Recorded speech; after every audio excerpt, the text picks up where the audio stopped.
네, YTN 라디오 생생경제 1부 시작하겠습니다. 월드 이코노미 시간이고요. 앞으로는 조태현의 생생경제가 아니라 트럼프의 생생경제로 이름을 바꾸는 것도 괜찮지 않을까라는 생각이 듭니다. 두 분과 함께 오늘도 트럼프에 대한 이야기 나눠보겠습니다. IS 경제연구소의 차영주 소장님 나오셨습니다. 어서 오십시오. 예, 안녕하십니까. 한양대학교 경제금융대학의 이종환 교수님도 나와 계십니다. 어서 오십시오. 예, 안녕하십니까. 간밤에 진짜 자다 일어나가지고 보고 나서 또 피식 웃음이 좀 나왔습니다. 트럼프 대통령이 상호 관세 13시간 만에 유예? 축소? 어떻게 봐야 될까요? 아무튼 유예한다고 발표를 했어요. 예상하셨습니까? 뭐 어떻게 예상을 했겠습니까? 지금 근데 이게 정말 자다가 저도 요즘은 원래 깨지만 더 발작을 일으키는 것 같아요. 돌이켜 보면 트럼프 대통령이 이런 소식이 나올 것이다라고 해서 주식시장에 한번 월요일 장기 오르다가 아니다 해서 빠졌었죠. 쫙 빠졌죠. 빠졌었죠. 네. 또 그러다가 올라가다가 또 트럼프가 이제 강하게 한다고 해서 또 빠졌었죠. 네. 반대로는 이번에 별로 이제 기대 안 하고 이제 3차판이잖아요. 기대 안 하고 있었는데 갑자기 트럼프 대통령이 중국을 제외한 나머지 관세를 유예하겠다라고 하면서 중국을 오히려 더 몰아가는 좀 그런 양상이 나오면서 정말 시장이 수직으로 폭등을 한 것은 이게 미국 주식 역사상 처음이지만 저도 약 30년 가까이 주식시장이 있었습니다만 국내장도 국내 무슨 개별 뭐 소형 잡주도 아니고 이렇게 올라간 처음 본 것 같아요. 찾아보니까 나스닥이 역대 두 번째 오름폭, 그다음에 S&P 500이 2차 대전 이후에 세 번째 오름폭인가? 뭐 그렇더라고요. 어마어마한 폭등세. 개별 종목도 아니고 지수가 이렇게 폭등을 하는 모습이 연출이 됐습니다. 자, 지금 우리 시장도 장 초반에 코스피가 한 5%대, 코스닥이 4%대 이렇게 오르고 있네요. 교수님께서는 예상하셨습니까? 근데 지금 보니까 트럼프 주변에 있는 사람들, 예를 들어서 무역대표부 대표라든지 청문회 나와 있다가 바보 됐잖아요. 뭐 몰랐을 것 같아요. 뭐 당연히 모를 거라 생각을 하고 워낙 서프라이즈 전략을 잘 쓰고 있기 때문에 모를 거라 생각하고 근데 왜 이렇게 했느냐에 대해서는 의견 여러 가지가 있는 것 같습니다. 일단은 뭐 주식시장이 너무 안 좋아서 그러니까 이제 너무 연금생활자들이 많은 미국에 불만이 있는 거 아니야. 이거 일본 가설이고 그럼 이제 선거에 문제가 있으니까 일본 가설이고 두 번째 가설은 국채도 좀 사람들이 안 사기 국채금리 올라갔죠 어제. 그러니까 국채금리가 올라가면은 미국이 꿈꾸던 모든 정책들이 그러니까 금리가 올라간다는 얘기 국채를 팔아버렸다는 얘기인데 미국 국채 팔아버리게 되면은 미국 패권에 좀 문제가 되게 아침에는 뭐 얘기 안 했는데 너무 길어가지고 미국 패권에 좀 문제가 될 수 있고 트럼프 전략에 그러니까 트럼프 전략이 이제 장기채를 발행해서 딴 나라 떠넘겨서 이제 국가의 통화적인 어떻게 보면은 파워를 유지하겠다라는데 국채를 투매하기 시작하면은 그게 이미 깨져버리거든요. 그거는 이제 성립 불가능한 이론이라서 그러니까 트럼프 행정부는 이게 우리는 미국에 강하게 만들어 제조업도 하고 환율도 낮추고 이런 거 다 하려 그러면 재정이 뒷받침해줘야 되는데 재정적으로 그런 그러니까 흔히 말해서 미국 달러를 쓰게 하려면 미국 국채를 누군가 사줘야 되거든요. 그렇죠. 그래서 이제 흔히 말해 스테이블 코인 같은데도 이제 업체를 많이 크게 한다. 스테이블 코인 업체들이 미국 채권을 계속 사주기 때문에 그러니까 달러를 바꿔주면서 사주기 때문에 하는 건 국채 투매는 이 흔히 말하는 미국이 문제를 해결하는 핵심 사항인데 이것 때문에 그렇다라는 의견도 조금 있는 것 같아요. 그러니까 여러 가지 해석들이 나오는 거 있고 그러니까 주식시장에 반응했느냐에 대해서 또 의구심을 가진 분들 그리고 또 어제 중국이 너무 세게 보복을 이야기하니까 그것에 대해서 민감하게 반응한 거 아니냐는 그러니까 여러 가지 의견들이 있는데 트럼프 심정을 우리가 알 수가 없으니까요. 뭐 그건 누구도 모를 것 같습니다. 교수님 말씀하시니까 저도 이제 어제 들은 얘기가 기억이 나는데 어제 같은 경우 오늘 같은 일이 벌어질 줄 몰랐었잖아요. 그러니까 이제 예측했느냐라는 부분에 있어서 예측하신 분들이 있었어요. 그러니까 이게 당장 되시는 분들이다. 당장 이제 오늘 일어날 것이다라고 본 게 아니라 교수님 말씀하신 거랑 일맥상통한데 일단 국채가 매도가 나왔잖아요. 그러니까 안전자산 매도가 나오니까 이 안전자산 매도가 나온 것이 나중에 위험자산으로 옮겨갈 것이다. 그 시점이 언제냐? 트럼프 대통령이 관세를 어느 정도 마무리하는 시점, 뭐 한 1, 2개월 순차를 두고 움직일 것이다. 그 시작이 이제 최근에 일어나고 있다. 그래서 지금 안전자산, 위험자산에 대한 대비를 해야 된다. 이런 얘기들이 어제 시중에 돌기 시작했어요. 그러니까 시중에 돌았다는 것은 제가 만났던 뭐 미국계에서 근무하셨던 헤지펀드 운영하셨던 분들이 그런 얘기들을 하더라고요. 근데 이제 사람의 감이라는 게 이제 감이 있었던 것들이죠. 근데 이제 트럼프가 이렇게 갑자기 치고 나올지는 그거는 뭐 아무도 몰랐었긴 했지만 시장이 한번 이렇게 요동칠 가능성에 대한 것들은 어느 정도 얘기들이 전혀 없었던 건 아니다. 이렇게 정리가 가능할 것 같습니다. 이쪽에서 나온 반응을 보니까 백악관 쪽에서는 아니다. 이거 우리 다 계산하고 이렇게 움직이는 거다라고 얘기를 하고 막상 트럼프는 사람들이 무서워해서 이랬다 그러고 자기들끼리도 좀 입을 맞추면 안 되나 진짜. 근데 한편으로 보면 예. 시장이 지금 오히려 역시 시장을 이기는 정치인은 없는 것 같아요. 그렇죠. 예. 시장이 지금 현재 트럼프 대통령이 관세 정책을 때릴 때마다 트럼프는 계속해서 미국을 위한 거다라고 하더라도 시장이 빠졌잖아요. 그렇죠. 근데 결국 네. 트럼프가 조금 물론 이제 90일이긴 하겠습니다만 네네네. 75개국과 관세 협정을 통해서 어떻게 보면 이게 일부 국가들은 더 연장될 수도 있고 더 낮춰줄 수 있는 부분들이 있으니까 이게 결국 시장에 트럼프가 굴복했다. 저는 그런 그렇게 볼 부분들도 수 있다. 있겠네요. 이렇게 예, 좀 예. 말씀드릴 수 있겠습니다. 아마 미국의 유권자들도 트럼프가 일기 때보다 상태가 이렇게까지 안 좋아질 거라고는 생각을 못했을 것 같아요. 정말 좀 유권자들도 지금 좀 학을 떼고 있지 않을까라는 생각이 드는데 자 조금 전에 국채 말씀을 해주셔가지고 그 부분 한번 좀 살펴볼까요? 미국 국채에 대한 수요가 요즘 안 좋다라는 얘기가 들려요. 이건 왜 그런 겁니까?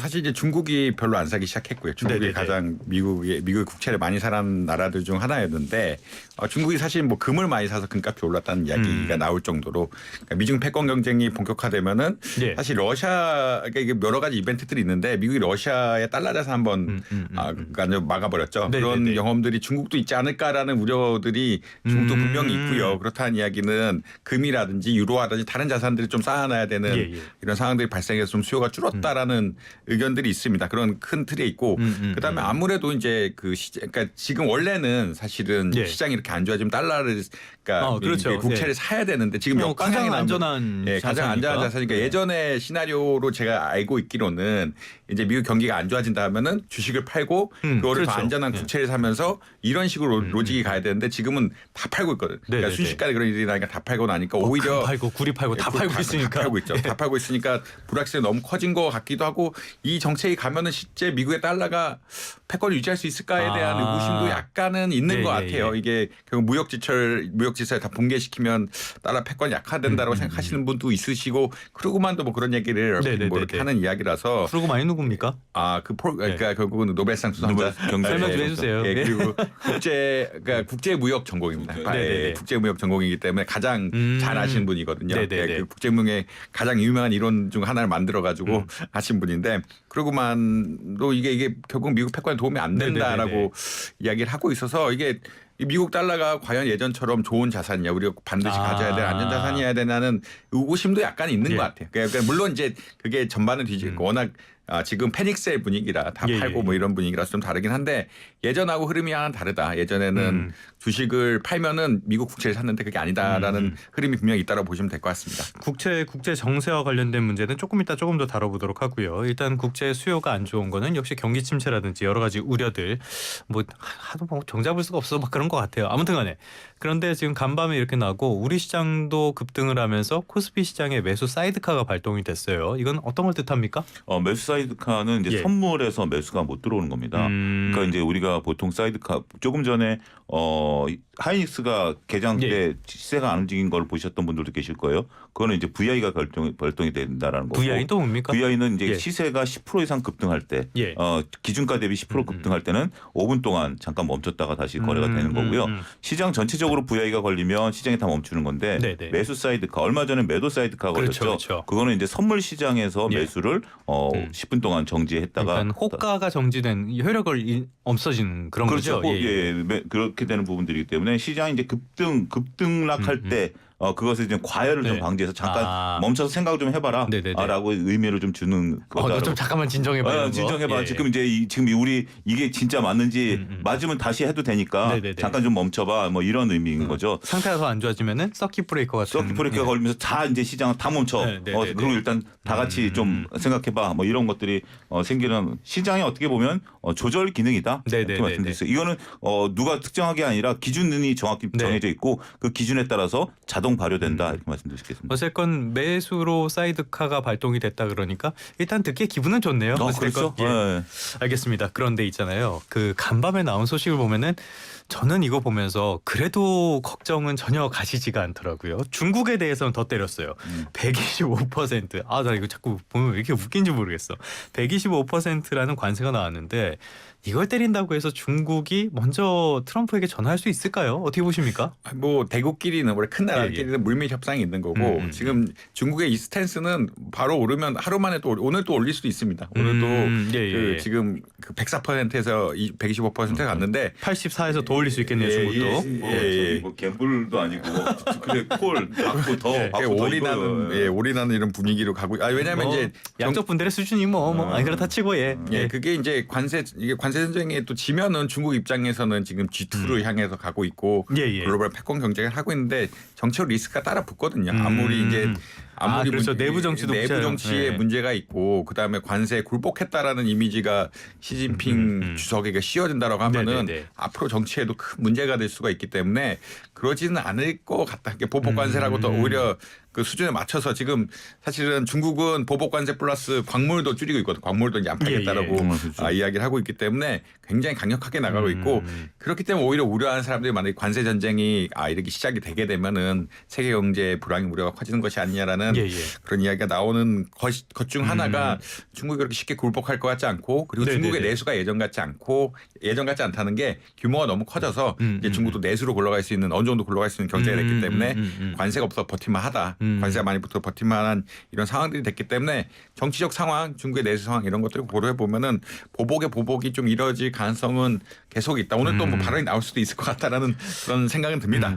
물밑은 모르겠는데 일단 나오는 걸로만 봐서는 중국 쪽에서도 물러서지 않고 그래 한번 해보자 이런 느낌이 되게 강한 것 같아요. 소장님께서는 전망 어떻게 하십니까? 그런 수순들에 대한 어떤 시나리오도 좀 나오고 있는 것 같아요. 그러니까 지금 정말 합의가 안 되고 끝까지 가면 그러니까 지금 제가 딱 떠오르는 게 한 10여 년 전에 미국 시사 만화를 봤었던 그 시사 만화? 한 컷에 있었던 건데 백로가 개구리를 물었어요.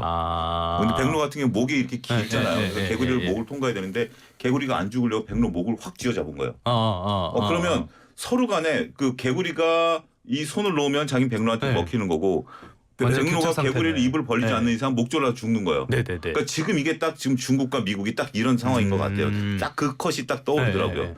자, 지금 나오고 있는 것은 지금 서로 간에 뭐 80대 120이잖아요. 80대 120인데 이게 지금 뭐 더 지금 오늘 또 중국이 또 보복 관세를 때릴 수도 있겠다라는 거고 트럼프 입장에서는 어떻게 보면 저는 트럼프가 지금 좀 쫓기는 느낌인 것 같아요. 최근 보면은 많은 발언 같은 것들이 트럼프가 굉장히 급해졌다라는 느낌이 들어요. 그러면서 자 봐라 중국이 저렇게 때리니 우리는 중국이 할게. 근데 니네 75개국은 말에 들으니 25%에서 10%를 내려줄게. 자 우리 말을 들어. 이렇게 덤비지 마. 덤비면 중국처럼 때릴 거야라고 보여주는 게 이게 어떻게 보면 강자의 모습일까요? 약자의 모습일까요? 오히려 약자의 모습일 원래 강자는 누가 이렇게 덤비면 허허거리는 웃어야 되는데 이렇게 보이는 것이 지금 트럼프가 쫓긴다라는 거죠. 그러면 중국은 어떤 카드를 쓸 수 있느냐? 교수님 말씀하신 광물도 쓸 수 있습니다만 지금 얘기가 나오는 게 첫 번째는 이제 에너지 수입을 안 한다. 두 번째는 농산물 수입을 안 한다. 농산물 수입을 안 하면 그 많은 유권자들 특히 이제 그 공화당 지지자들이 이제 문제가 되는 거죠. 특히 중국 우리가 그때 다뤘습니다만 미국에 생산되는 밀의 60%를 중국이 사거든요. 그거를 수입 다변을 하게 되면 이제 가장 큰 거죠. 마지막은 뭘까요? 서비스에 대한 구글이라든지 이런 서비스를 이제 막아버리게 되면 이게 지금 이제 미국의 빅테크 기업들이 흔들려 버릴 수도 있는 거죠. 그런 카드까지 쓰고 히토리 우리 안 내보내. 그러니까 어떻게 보면 중국이 더 여유로워. 그 지금 조 기자님 말씀하신 것처럼 중국이 좀 더 여유로워 보이고 트럼프가 상대적으로 125%를 때렸다라는 자체 그리고 다른 나라는 낮춰줬다는 자체는 지금 나는 중국만 신경 쓰기도 바쁘니 니네들은 일단 좀 덤비지 마. 이런 모습들이 그런 모습들이 지금 저는 그렇게 보여요. 저는 그렇게 보입니다. 중국이 먼저 물러서면 시진핑의 리더십이 붕괴할 수 있을 것이고 미국이 먼저 물러서면은 내년에 중간 선거 대판 깨질 것이고 또 한 가지 이제 그런 얘기가 중국은 공산당 정권이잖아요. 그렇죠. 고난의 행군이 가능하죠. 아니 뭐 거기 선거가 없으니까. 더군다나 이제 3년임까지 해서 이제 장기 집권 체제를 갖췄기 때문에 고난의 행군을 시작하면 미국 국민들은 가만 안 있죠. 민주주의 국가와 권위주의 국가의 차이점이 거기에 또 하나 있다. 이게 좀 차이점이 얘기죠. 알겠습니다. 국채 얘기 조금만 더 해볼까요? 조금 전에 국채 얘기를 했었는데 월가 쪽에서 들리는 얘기를 보면은 중국이 미국 국채를 팔고 있어서 그래서 국채가 더 흔들리고 있다 이런 이야기도 나오더라고요. 교수님은 어떻게 보세요? 뭐 지금 뭐 중국이 지금 미국 국채를 팔면서 그러니까 예. 그 미국에서도 트럼프 행정부를 막으려면 국채를 팔아야 된다는 이건 왜냐하면 국채를 팔면은 트럼프 행정부가 추구하는 달러 패권이라든지 관세 같은 예, 것들이 유지되면서 미국 패권을 유지하는 게 불가능해지거든요. 그러니까 왜냐하면 달러를 수요해 주는 사람들이 있어야 이런 달러의 패권 예, 유지가 예. 되는 이런 상황들인데 국채를 판다는 얘기는 뭐 이거 안 사겠다 달러를 안 사겠다는 얘기는 동일한 이야기고 이렇게 되면은 미국의 어떤 국제 경제적인 패권 흔히 말한 특히나 중국은 원할 수밖에 없으면 중국은 매번 거래가 US 달러로 이루어지는 것에 대해서 굉장히 불만이 많고 예, 예, 예. 위안화라든지 다른 방식으로 이루어지는 게 타당하지 않느냐는 이야기를 계속 하고 있기 때문에 이게 일종의 협박이죠. 계속 하면서 하면은 우리가 금리를 계속 투맨하면서 이런 투자 심리를 위축시켜 버리겠다라는 예. 그런 게 있어서 당연히 중국이 쓸 수 있는 카드라고 보시면 될 것 같고. 그러면 중국이 이렇게 국채를 파는 게 미국에 영향을 미칠 만큼 그 물량이 있는 거예요? 전 세계 물량의 예. 50% 이상이 중국을 갖고 있으니까. 아이고 대단하다. 그러니까 예. 지금 과거 이제 그런 얘기에서 지금 이제 히토리 얘기를 하는데 네. 히토리 얘기 나오기 전만 하더라도 이렇게 서로 간에 무역 불균형이 있었던 게 아니라 서로 G2가 나왔을 때 처음에 그거였잖아요. 우리 채권 판다? 이 소리가 컸었죠. 네네네. 그때만 해도 이게 굉장히 위협적이었었는데 네. 지금 이제 디테일로 들어가니까 지금은 이제 뭐 다양한 카드들을 이제 동시에 쓰는 네네네. 거죠. 그때만 하더라도 이 한마디가 제일 미국 입장에서는 무서웠던 한마디였었죠. 네네네. 이런 상황까지 돼버렸어요. 지금 어떻게 갈지 좀 모르겠는데 국채 투자마저도 이제 불안불안한 상황이 됐습니다. 아무튼간에 그런데 이럴 때일수록 미국과 공화당 내부에서 하나의 목소리가 나와야 될 것 같은데 요즘 보면 아까도 말씀을 드렸지만 자기들끼리라도 말을 맞춰서 좀 나왔으면 좋겠다라는 생각이 들 정도로 다 딴소리하고 있는 것 같아요. 교수님 어떻게 보십니까? 이거는 뭐 다 딴소리 할 수밖에 없는 게 공화당 의원들은 자기 지역구를 챙겨야 되고 그러니까 이제 트럼프 행정부와 안 맞는 의견들이 나오면은 예. 이게 동의할 수가 없거든요. 의원들 또 미국은 하원 의원이 2년마다 이렇게 한 번씩 선출이 되기 때문에 뭐 거기는 굉장히 제 사이클이 빠르는 구조상으로 4년, 2년 이렇게 돼 있으니까. 예. 상원 6년이니까 상원 6년, 예. 하원 2년이라 이게 굉장히 빠른 4년 대통령. 4년 예. 대통령. 그 상원 6년 이게 하원이 엄청 빠른 구조로 되어 있고 오픈 프라이머리 같은 제도들이 있어가지고 그 민심들이 중요하거든요. 그 오픈 프라이머리가 안 되면은 그러니까 이제 그 일단은 후보가 되는 거 자체가 어려질 수도 있는 이런 상황들이라 오픈 프라이머리랑 기본적으로 지역구의 의견을 많이 반영하는 이런 구조라고 할 수가 있는데 그런 것들이 돼 있는 상태에서 이해관계가 맞지 않는 상태. 그러니까 이제 경제적으로 피해가 갈 수 있는 지역들이 있고 피해가 안 가는 지역들인데 유권자들이 어떻게 보자면 이런 주가 주식 하락이라든지 이런 거 피해 볼 수 있는 지역들에서는 당연히 반대할 수밖에 없고 그리고 이게 원칙적 그러니까 되게 이론적으로는 될 수 있을 수도 있을 거라 생각을 하지만 경제학자 웬만한 사람들은 이게 안 된다라고 생각하는 그러니까 관세를 올려서 제조업을 받아들여서 미국 부강하게 하면서 달러 패권도 유지하고 이런 것들이 어렵다라고 유지하기 어렵다고 생각하는 것들을 지금 추구하고 있어서 이 관세율의 근거가 됐다는 그 논문을 작성하신 교수님께서 내 논문 잘못 읽었다 이렇게 말씀하시던데. 예, 그러니까 이게 안 맞는 게 이제 두 가지 이유가 있는데 유권자에 대한 우려가 있고 이게 이론적으로는 전혀 밝혀지지 않는 이론을 지금 따라가고 있어가지고 뭐 될 수도 그러니까 다 해주면 될 수도 있는데 그게 뭐 다 해줄 사람이 별로 없겠죠. 그런 그대로 뭐 우리나라는 해외에서 다 채권 사주고 미국에 다 공장 짓고 하면 다 좋은 시나리오인데 그렇게 될까에 대해서 의구심도 많기 때문에 불만이 나올 수밖에 없습니다. 세상은 심시티가 아니니까요. 그런데 이 좀 전에도 말씀을 드렸지만 내부에서 다른 목소리 나온 걸 떠나서 그 트럼프의 측근 그룹에서도 이제는 서로 막 싸우고 다른 소리를 하고 있는 것 같아요. 최근에 일론 머스크가 그 누구야 상무장관이랑 막 싸우던데.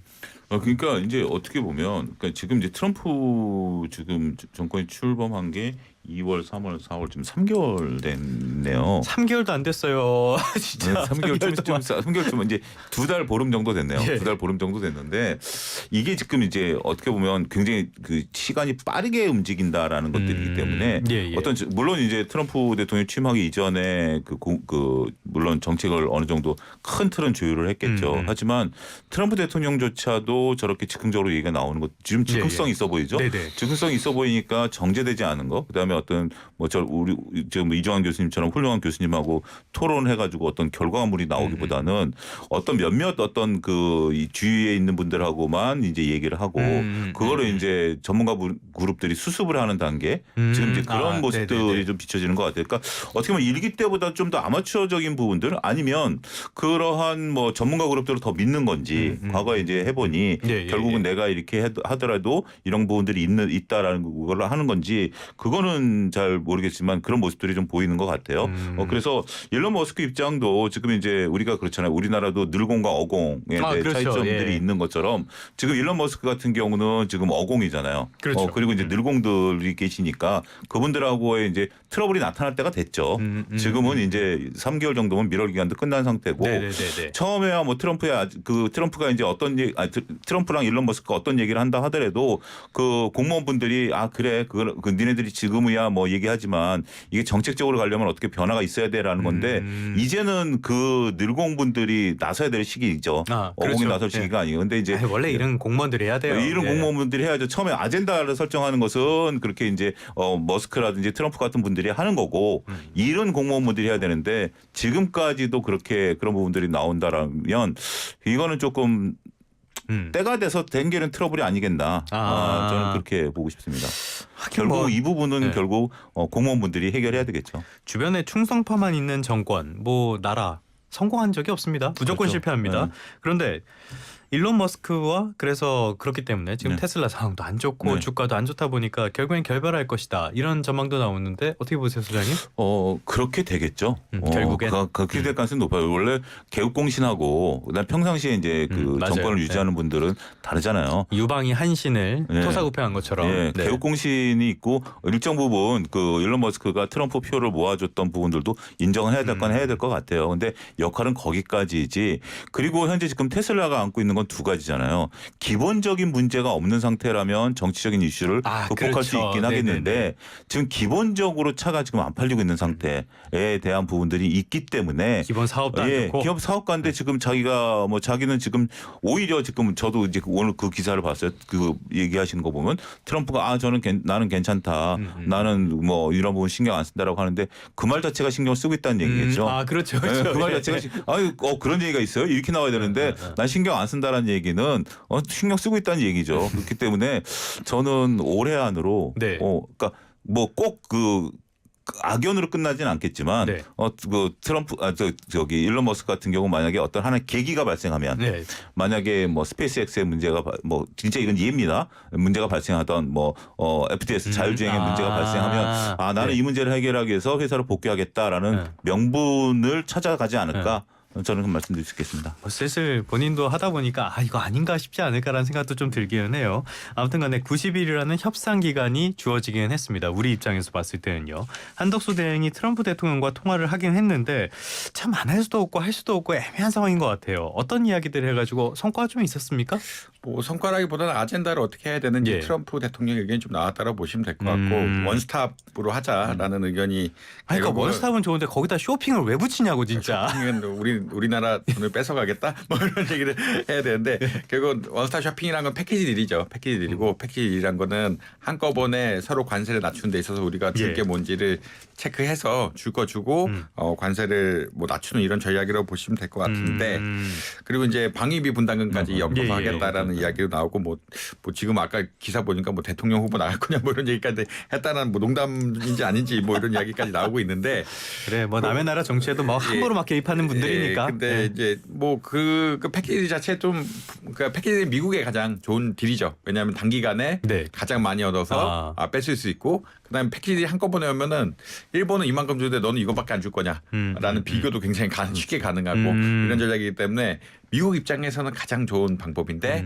한국 입장엔 가장 흔히 말하는 가장 안 좋은 방법이라고 보시면 될 것 같습니다. 우리는 원래 협상이란 거는 잘 주기도 하지만 위협다고 우리가 최근에 중국에 러브콜이 오는데 중국에 대해서도 좀 우리가 반도체 어떻게 좀 너무 어려워서 좀 팔아야 되겠습니다. 뭐 이런 식으로 뭔가 약간 협박도 하고 2차 전지도 뭐 우리가 이제 안 팔면은 지금 나라가 망할 것 같습니다. 뭔가 약간은 제스처 쳐오고 가야 되는데 그런 거 없이 이제 패키지 딜로 가면은 다른 나라 비교도 되고 뭐 여러 가지 우리나라는 뭐 지금 어렵잖아요. 경제 성장률도 많이 이제 뭐 1%대라고 하고 어려운 거를 빌미로 막 굉장히 어렵다는 걸 핑계로 이걸 좀 해야 되는데 패키지로 가면 다른 나라 비교해서 니네 왜 안 내줘 하면은 더 여기 올리면 여기 더 올리고 그러니까 미국 입장에서는 흔히 말하는 꿀 빠는 카드라서 우리 입장에서는 그렇게 좋은 카드는 아니다. 그렇게 가면은 안 된다라고 그러니까 협상은 그러니까 결국 양면으로 가야 되고 양면으로 가는 것들 그리고 하나하나 꼼꼼하게 가는 게 중요하지 않나 뭐 이렇게 생각하고 있습니다. 원스톱 쇼핑이라는 게 진짜 말 그대로 미국에만 좋은 일이지 우리한테는 별로 좋을 일이 없을 것 같아요. 자, 조금 전에 교수님 방위비 분담금 말씀을 해주셨어요. 이 이야기도 꾸준히 하고 있는데 이거 방위비 분담금 이미 협정을 맺었잖아요. 이거 자기 마음대로 이렇게 막 얘기해도 되는 겁니까? 뭘 못하겠습니까? 근데 이제 우리가 그 방위 분담에 대한 게 굉장히 심각한 게 지금 이제 전 세계에서 해외에 가장 큰 그 미군 기지를 가지고 있잖아요. 네. 우리가. 근데 이제 그 지난번에 문재인 정권 때 이제 트럼프 대통령 일기 마무리 때 이제 우리가 방위 협상 시기가 와가지고 방위 협상을 했었어요. 그때 당시 우리가 방위비가 부담금이 1조가 안 됐었습니다. 네네네. 근데 이제 트럼프 대통령이 5조를 불렀다가 그거를 이제 문재인 대통령이 질질 끌었죠. 질질 끌다 보니까 트럼프 대통령이 이제 임기가 끝나면서 우리가 9천억인가로 이제 마무리. 차라리 트럼프는 상대할 때 질질 끄는 게 좋은 걸 수도 있겠어요. 근데 이제 진짜. 트럼프 입장에서는 학습 효과가 있는 거죠. 그때 당시에 내가 원하는 걸 얻지 못했다라는 부분들로 이번에도 트럼프 대통령이 5조를 부른다라고 선거국 때 얘기를 했었거든요. 그러면 이제 우리가 지금 현재 뭐 한 1조 좀 넘게 이제 방위 분담 이번에 해가지고 지난번에 9천억이었고 이제 1조 좀 넘는 건데 5조를 부르면 뭐 트럼프도 5조를 우리가 하면 더 땡큐겠지만 최소한 2, 3조 정도까지는 이게 지금 부담금이 늘어날 수도 있는 가능성이 있지 않을까 싶어요. 그래서 교수님 말씀하신 것처럼 이게 원스톱으로 한다라는 게 이게 지금 아이러니가 뭐냐면 그것뿐만이 아니라 방위 분담도 있지만 우리가 알래스카 LNG 사업도 지금 한국이 들어오라는 거 아니겠습니까? 아니 그거 돈이 된다라면 미국이 어떤 기업이 안 뛰어들었겠습니까? 아유, 돈 되면요 들어오라는 얘기 안 해도 알아서 다 가요. 자본주의 미국에서 그런 부분들을 돈 안 되고 위험하니까 안 가는 거지. 안 가는 건데 특히 이제 제가 알기로는 알래스카는 공사를 겨울에 해야 되거든요. 왜냐하면 도로가 얼어야 물자 수송이 되는 거라 그게 굉장히 비용이 많이 드는 건데 어찌 됐든 이 방위 분담 같은 경우는 어쨌든 우리가 맞아야 될 메인인 것 같고 이걸 어떻게 현명하게 잘 가야 되느냐. 그게 이제 우리 이제 새로 뽑힐 정치 지도자의 역량이 아니겠나. 그렇게 말씀드릴 수 있겠죠. 6월 3일 대선 결과 굉장히 중요해졌습니다. 민주주의에서는 지도자를 잘 뽑는 게 굉장히 중요하니까요. 이런 부분도 염두에 주셔서 좋은 지도자를 뽑을 수 있게 많은 검토를 해주시는 게 좋겠습니다. 아무튼 간에 상호 관세가 발표되고 누가 트럼프랑 첫 협상 테이프를 끊을 것이냐. 이것도 관심이었는데 닮은 꼴 두 사람이 만났어요. 네타냐후 총리와 트럼프 대통령. 그런데 네타냐후 총리가 조금 당황했을 것 같아요. 어떤 내용들이 오갔습니까? 그러니까 뭐 이스라엘의 가장 적국은 이란입니다. 그렇죠. 이란인데 이란의 관세를 10% 부과하고 자기네한테 17% 부과하니까 이게 말이 되느냐. 일단 우리는 천생 동맹이 그런 논조로 많이 갔다라고 그러니까 뭐 뉴스에 저도 이게 뭐 확인한 거 아니에요. 뉴스로 보기에는 그런 이야기 그런 논리로 갔다라고 이야기를 하고 있고요. 그러니까 가장 친한 동맹국한테 17%고 이란한테 10% 이게 말이 되느냐라고 얘기했더니 트럼프가 무역 적자를 해결하고 보자. 라는 그 원론적인 이야기를 했고요. 원론적인 이야기를 했고 그다음에 이란 핵시설이 또 문제인데 아무래도 이스라엘 가장 큰 위협은 이란에서 핵무기를 쓰는 게 가장 큰 위협인데 핵시설을 어떻게 폐기해야 되느냐에 대해서 이스라엘은 먼저 다 없애고 리비아식이라 그러는데 먼저 다 없애고 그다음에 경제제재 풀자라는 입장이었는데 트럼프는 내가 좀 이란하고 얘기해 볼게 라는 이런 입장을 밝혀서 문제가 된다. 그러니까 이견이 그러니까 이스라엘이 얻는 게 거의 없었다라고 보시면 될 것 같고 그리고 아까 이렇게 그 패키지 일부 가면은 미국 역시 좀 마지막에 결정할 가능성이 높습니다. 왜냐하면 다 내놓고 일단 그때 요 나라는 이만큼 내놨는데 너는 이거밖에 안 이게 미국 입장에선 전체 다 보면서 하면 얼마나 편하겠어요. 이 나라는 이거밖에 안 되는데 너네 무역 적자 해결책이 뭐 예를 들어서 일본에 비해 부족한 거 아니냐 뭐 이런 식으로 굉장히 푸시를 할 수가 있기 때문에 지금은 많이 가져가도 아무 답안을 얻을 수 없다는 게 정상이고 그렇게 좋은 답변을 듣기는 어렵습니다. 상식적으로 그 기간을 이렇게 많이 줬는데 지금 좋은 답변 많이 주고 가면은 남의 나라만 또 힘들게 하는 이런 일이라서 그러지는 않을 것 같다. 그러니까 지금 이스라엘은 굉장히 실망했다고 이야기합니다. 그러니까 관세 못 내리고 관세 무역 적자 문제다. 끝. 안 된다. 핵무기 이란 핵무기 리비아식으로 다 없애고 하는 거 아니 그거 고려해 볼게 약간 이런 식이라서 다 안 되는 이런 마당이라서 좀 네타냐후 굉장히 트럼프하고 네타냐후 총리가 트럼프 대통령하고 네타냐후 총리가 굉장히 친분 관계 트럼프 일기 때부터 친분 관계 좋았는데 그렇죠. 근데 뭐 친구 사이가 깨진 게 아니냐 뭐 이런 그러니까 친구 사이로 뭘 하는 건 아닌 것 같다는 의견들이 많이 나온 것 같습니다. 제가 볼 때는 이스라엘의 그 전략적 실패로 봐요. 이 지금 네타냐후 총리 같은 경우는 본인의 정치적인 생명 자체가 위태위태하잖아요. 위태해서 예. 만난 건데 트럼프도 그건 아는 거고 지금은 이스라엘이 얻을 게 없는 상태. 이스라엘은 뒤에 가서 만났어야 되겠죠. 오히려 보면 네네네. 지금 트럼프 입장에서 보면 지금 가장 트럼프가 중요한 게 봐. 중국 니네 올리면 중국처럼 때릴 거야. 다 이렇게 겁주고 있는 거고. 네네네. 더군다나 지금 우리나라 같은 경우도 뭐 예를 들어서 자동차 25% 관세가 지금 다 일괄 관세로 부과된 거 아니겠습니까? 네. 근데 이제 트럼프 대통령이 불과 얼마 전까지만 하더라도 현대차는 관세 없을 거다라고 얘기했는데 제가 왜 이 얘기를 꺼내냐면 전 세계 관세 25% 네. 버트 현대차만 빼고 이럴 수는 없는 거잖아요. 말이 안 되죠. 말이 안 돼. 일단 다 보강해놓고 네. 현대차는 나중에 빼주면 되는 거잖아요. 네. 근데 지금은 일단 그렇게 해서 교수님 말씀하신 것처럼 그렇게 일괄로 지금 패키지로 막 하고 있는데 그 준비도 안 된 이스라엘이 와가지고 자 우리 이거 저 이란 뭐 핵해줘. 지금 니네 지금 그거 네네네. 얘기할 때가 아니야. 지금 네가 정치적으로 온 건 네네네. 알겠어. 만나준 건데 지금 너한테 줄 건 없어. 넌 좀 가 있어. 네. 그러니까 이스라엘이 나중에 만났었으면 뭔가 되는데 결국 그 좀 똥줄 타는 네타냐후 총리가 이제 간 거라고 저는 생각을 해요. 그러니까 지금은 똥줄 타죠 이 사람이 네. 지금. 지금은 제가 네. 그 보고 이 상황은 서로 간에 정말 그 눈치 게임 누가 1번, 2번 이런 상황인데 예. 여기서 눈치 없이 끼어들었다가는 이렇게 네타냐후처럼 어떻게 보면 망신만 나가고. 대술만 듣고 가는 그런 상황이고 뭐 네타냐후 총리는 외국에 잘못 나가면 지금 전쟁 범죄자로 체포될 상황인데 그러니까, 뭐 본인이 급하니까 급하니까 간 건데 지금 상황에서는 예.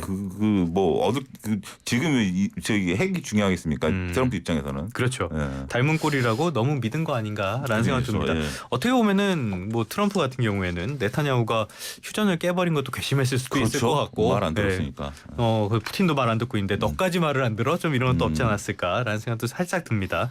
자, 지금 같은 상황 조금만 더 짚어보고 시장도 한번 보도록 할게요. 자, 중국과 이런 관세 전쟁 정말 120%, 84%가 현실화되고 아마 더 올라갈 가능성이 크겠죠. 이렇게 됐을 때 이 승자가 있긴 있는 게임이 되는 겁니까? 승자는 없죠. 다 패자가 되는 거 아니에요? 그러니까 결국 예. 관세 효과는 부정적인 효과만 있고, 근데 이제 그게 이제 실제적으로 제조업이 미국으로 간다라고 하면은 뭐 약간의 승자가 될 가능성도 있긴 한데 그 제조업만 가서 지금 미국이 바라는 시스템이 유지되는 건 아니거든요. 무역 적자 다 해소되고 그다음에 달러 패권도 유지돼야 되는 이러한 제조업도 육성하고 달러 패권도 육성하고 무역 적자 해소되는 이런 모든 것들이 다 이루어져야 되는데. 예. 그게 쉽지 않을 것 같다라기 때문에 뭐 그게 진짜 달성하면은 혹시나 가능성도 있겠지만 일단 관세는 안 좋습니다. 상호 관세는 경제학적으로 보면은 사회적 피해만 주는 거고 네네네. 효율적인 데서 만들어서 굉장히 비효율적으로 파는 거기 때문에 그건 안 좋다라고 생각하시면 될 것 같고 그렇기 때문에 뭐 서로 피해죠. 서로 그리고 네네네. 이제 아무래도 이제 빅딜이 있거나 진짜 서로 관세 조정을 가거나 그러니까 아무래도 시진핑 주석이라는 트럼프 대통령이 한번 만나야 되는데 그때 빅딜 한번 하든가. 아니면 누가 이제 먼저 고개를 숙여야 되는 건가? 뭐 근데 서로 상호간에 이제 배려를 이렇게 빅딜이란 거는 예전에 닉슨하고 갑자기 마오쩌둥이 만나죠. 마오쩌둥이 만난 네네네. 것처럼 그 정도 빅딜이거든요. 우리가 이제 대국으로 우리가 남의 나라 뭐 신경 안 쓰고 소국들은 우리가 무슨 상관? 그러니까 대국 외교라 그러는데 우리가 진짜 협상하고 항상 소국은 서로 소국은 신경 안 쓰고 우리는 관세 낮추고 서로 이게 몇 가지 분야만 무기 경제 이런 것만 좀 첨단 기술만 보호하자고 끝내면 되거든요. 끝내면 되는 건데 우리가 이제 트럼프도 면이 살고 시진핑도 이게 명분이 사는 이런 쪽 아니면 무역 전쟁이 계속되지 않을까. 그러니까 빅딜이 뭔가 잘 나오지 않으면 그게 이제 웬만하면은 서로 패권 국가이기 때문에 관세 전쟁이 좀 가지 않을까라고 생각을 합니다. 간밤에 좀 나오는 그 어떤 X 같은데 올라오는 사진을 보니까 트럼프랑 시진핑이 둘 다 전화통만 쳐다보고 있는. 저는 뭐 서로 누가 전화하냐 저도 그거 봤습니다. 예, 이런 것들도 있던데 또 간밤에 데나이브스 월가에서 상당히 영향력이 있는 분이잖아요. 이쪽에 분석가가 나온 걸 보니까는 트럼프가 이렇게 한다고 해서 제조업이 미국으로 올 리는 없다. 그렇죠. 망상이다 이런 이야기를 하던데 왜 그러는 겁니까 그거는? 그러니까 지금 이제 결국은 우리가 이제 그 미국으로 끌어들이는 방법 바이든 행정부에서는 이제 보조금을 줘서 와서 지어라라고 하는 건데 지금 이게 관세를 부과를 하게 되면 트럼프의 목적은 결국 그 미국으로 오라라는 게 있잖아요. 근데 미국으로 오라라는 것은 일단 기업 입장에서 보면 보조금을 준다라는 것은 당장 지금 우리나라 반도체 같은 경우는 미국에서 굳이 생산해야 돼? 근데 우리가 공장 짓는 것에 돈을 준다니까 가서 짓자 예, 이게 예, 되는 예. 거예요. 근데 현대차 같은 경우는 우리가 이제 미국에서 팔아야 되니까 짓는 거잖아요. 그거는 이제 기업이 자체적으로 해야 되는 거죠. 근데 지금 이제 관세에 따라서 기업들이 좀 어려워져 있는 상태에서 자금 압박을 받고 있는데 미국에 가서 공장을 새로 지어야 된다. 이것에 대한 것들은 그걸 또 누구 돈으로? 네. 네 돈으로 지어라는 네네네. 거잖아요. 차용주가 지금 이제 미국에다가 지금 이제 교수님한테 막 물건을 팔다가 교수님이 예를 들어 미국인데 미국이 지금 현재 관세를 때리면 나는 더 현금 말라가고 있는데 미국에 가서 공장을 또 네네네. 차려야 되는 거잖아요. 그리고 그렇게 되려면 또 미국 주정부와 협상해야 돼 뭐 이렇게 되면 결국 과연 트럼프 임기 때 이루어질 수 있을까요? 뭐 이런 네네. 부분들을 보면 쉽지 않을 수도 있다 이렇게 볼 수 있겠죠. 뭐 단계에 될 일은 절대 아니니까. 그렇죠. 예. 자, 그러면은 간략간략하게 이 부분 짚어보고 넘어가도록 하겠습니다. 경기 침체 가능성 계속 거론되고 있는데 교수님 어떻게 보세요? 오늘 뭐 골드만삭스 보고서가 제가 이름 정확하게 기억이 난다는데 그 경기 침체 확률 60%에서 35%인가 45%인가 확 깎았습니다. 아, 네네네. 확 깎았어요. 왜냐하면 이제 관세 유예했으니까? 유예했으니까 깎는다. 결국은 이제 키는 관세를 얼마나 유연하게 할 예. 것이냐, 그리고 정책적 불확실성을 얼마나 유지할 것이냐 이런 이슈이기 때문에 예. 그것에 따라서 영향을 받을 수밖에 없다. 그러니까 이제 이게 그 정치적 디시전에 하나 따라 네. 확률이 한 20% 이상 아이고. 막 바꿔놨거든요. 그리고 그런 거기 때문에 뭐 예측이 네네. 어렵다. 그리고 정치적 리스크가 중요하다라고 보시면 될 것 같습니다. 알겠습니다. 그러면 이렇게 불확실성이 큰 상황에서 시장도 막 흔들리고 있잖아요. 이럴 때는 대체 어떻게 어디에 투자를 해야 되는 겁니까? 저는 의외의 방법을 좀 하는 게 결국 우리도 이제 트럼프가 얘기하는 게 선관세 후협상이잖아요. 네. 이제 관세는 나왔어요. 이제 협상이잖아요. 네. 협상이 되고 나면 지금처럼 관세가 유예만 돼도 주시장에 환호를 하니까 지금 우리 입장에서 본다라면 뭐 조선업이라든지 LNG 같은 경우가 이제 어제 협상 카드로 들어가니까 이제 올랐는데 오히려 그 목적이 우리 관세를 낮추는 거잖아요. 그러면 네. 결국 시장이 올라갈 수 있을 가능성이 있다라고 봐요. 이럴 때는 테마주라든지 중소형주가 잠깐 움직인 것처럼 보이지만 오히려 반도체라든지 자동차 같은 대형주들을 분할 매수 관점으로 접근을 해서 오히려 블루칩을 더 오히려 블루칩. 왜냐하면 우리가 지금 하려는 목적이 뭐죠? 선관세 후협상이니까 관세를 낮추려면 네네. 관세만 낮추면 주식시장 폭발하잖아요. 자, 지금 폭발할 때 뭐가 움직이죠? 대형주들이 움직이는 네네네네. 거죠. 그렇기 때문에 오히려 지금은 어떤 수혜주를 찾는 게 아니라 전반적인 관세를 낮춰서 우리가 이익을 볼 수 있는 기업. 네. 그건 바로 블루칩 대형주다. 이렇게 정리하겠습니다. 그럼 끝으로 요거 하나씩만 좀 네. 여쭤볼게요. 이런 상황에서 이런 짓만은 절대 하지 마라. 라고 이야기를 여쭤본다면은 두 분은 어떤 말씀하시겠습니까? 교수님부터 말씀하실까요?